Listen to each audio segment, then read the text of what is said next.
De Wildemerk, er had een heel soort om te dwaanwesten al roenieren. De gebouwen staan al 4 leeg en nu is er een grut gebrek aan ruimte voor de vluchtelingen.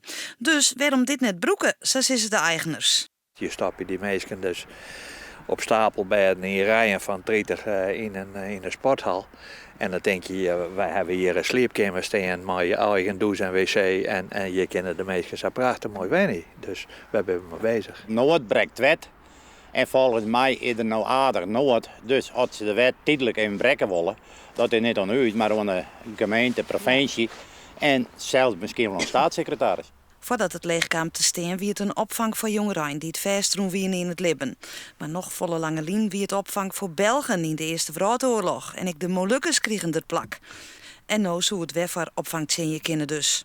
Er zijn 4 levenunits, 2 de liedsten en 2 wat grutteren. Bij die grutteren daar zit nog een verdieping bovenop. Daar zitten nog 3 sleepkamers in elke levenunit erbij. Je moet ook wel 150 kennen.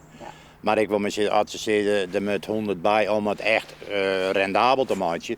Nou, dan kan op het hoofdterrein, daar ken ik tijdelijk zo wat units. Dat is helemaal geen probleem. Vanzelfs, ik voor Harren is het een win-win situatie. Vergees kind net. Wij kennen niet gratis, want daar ben ik daarom lastig voor. Maar hier is in het verleden, je luidt naar zo'n overheidsschild. Als er ergens wat gebouwd wordt, kost ik weer overheidsschild. Je luidt het, benut het. De politiek had nog net reageren.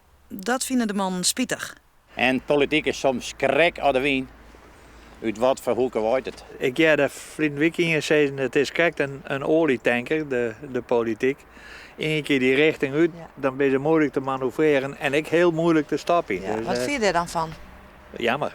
Maar als het mat, dan kan het hut, even de goed terug in en het is klaar.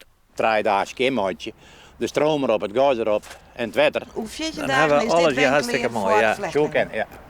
De provincie is nog druk dwaan de locaties te inventariseren. Ze kunnen niet zeggen hoe dit aanbod.